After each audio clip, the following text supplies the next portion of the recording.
किसी गांव में एक टूनी चिड़िया रहा करती थी और वो मार्केट में रोटी 5 रुपए में बेचा करती थी।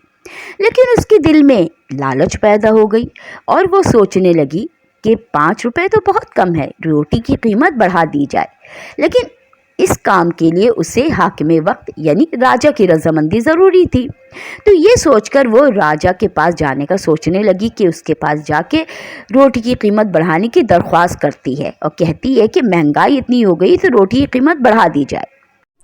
राजा जी, मैं आपकी खिदमत में इसलिए हाजिर हुई थी कि आपके महल के करीबी बाजार में मैं रोटी बेचती हूँ 5 रुपए में, लेकिन मैं चाह रही हूँ कि रोटी की कीमत मैं बढ़ा दूँ, क्योंकि हर जगह महंगाई हो रही है। तो मैंने सोचा कि मैं भी अपनी रोटी बढ़ा दूँ, पैसे बढ़ा दूँ, लेकिन आप इजाज़त दें, क्योंकि हाकिम वक्त की इजाज़त के बगैर मैं कुछ कर नहीं सकती, वरना फांसी चढ़ा दी जाऊंगी मैं। तो आप मुझे इजाज़त दें कि मैं 5 रुपए की रोटी की कीमत बढ़ा दूँ, ताकि मेरा ही भला हो जाए। तुम्हें इजाजत है। तुम ऐसा करो कि 30 रुपए की रोटी कर दो, ठीक है? चौंको नहीं, परेशान ना हो, जैसा मैं कह रहा हूँ वैसे ही करो। 30 रुपए की रोटी कर दो, ठीक है? फिर मैं देख लूंगा कि क्या होता है। चलो 30 की रोटी ले लो 30 रुपए, 30 रुपए में रोटी ले लो, 5 की रोटी 30 की हो गई है, 30 की ले लो रोटी, जाना पड़ेगा हमें, तो रोटी ले लो 30 पड़ेगी। रुपए में, 30 रुपए में, 5 की नहीं है, 30 की हो गई है रोटी, रोटी ले लो 30 रुपए। इतनी महंगी रोटी नहीं लेंगे, 30 की रोटी नहीं लेंगे। वजीर, ये कैसा शोर है? क्यों सब महल के बाहर खड़े होकर शोर मचा रहे हैं? क्या बात हो गई है भाई? ऐसा करो, महल के पास जो बाग है सब कुछ जमा करो, वहीं मेरे तक गद्दी लगाओ, मैं वहीं आके बात करता हूँ, इन लोगों के मसले को सुनता हूँ, हल करता हूँ। अब मुझे कोई शोर की आवाज ना आए। हाँ बताओ, क्या मसला है तुम लोगों के साथ भाई? क्या तुम पे जुल्म सितम होगा जो इतना शोर मचा रहे हो, बाहर खड़े होके मेरी नींद खराब कर रहे हो? क्या बात है? हाँ तुम बताओ।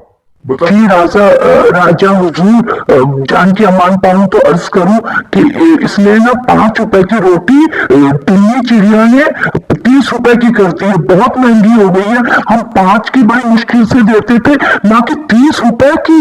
अब बताएं, इंसाफ करें राजा जी कि हम 5 की रोटी अब 30 रुपए खरीदेंगे, कैसे खरीदेंगे? हमें जरा बताइए, हम नहीं खरीद सकते, हम बहुत गरीब हैं हम लोग राजा जी। ठीक है, मैं अपने लोगों का ख्याल नहीं रखूंगा तो और कौन रखेगा? टोनी चिड़िया, 30 के बजाय अब रोटी 15 की कर दो, आधी कर दो। मैं अपने लोगों को गरीब भूखा नहीं देख सकता, ठीक है? 15 की कर दो, आधी कर दो। शुक्रिया राजा जी, बहुत बहुत शुक्रिया, बहुत अच्छे हैं राजा जी। जिंदाबाद राजा जी, जिंदाबाद राजा जी, जिंदाबाद। अरे वाह राजा जी, आपने तो कमाल कर दिया।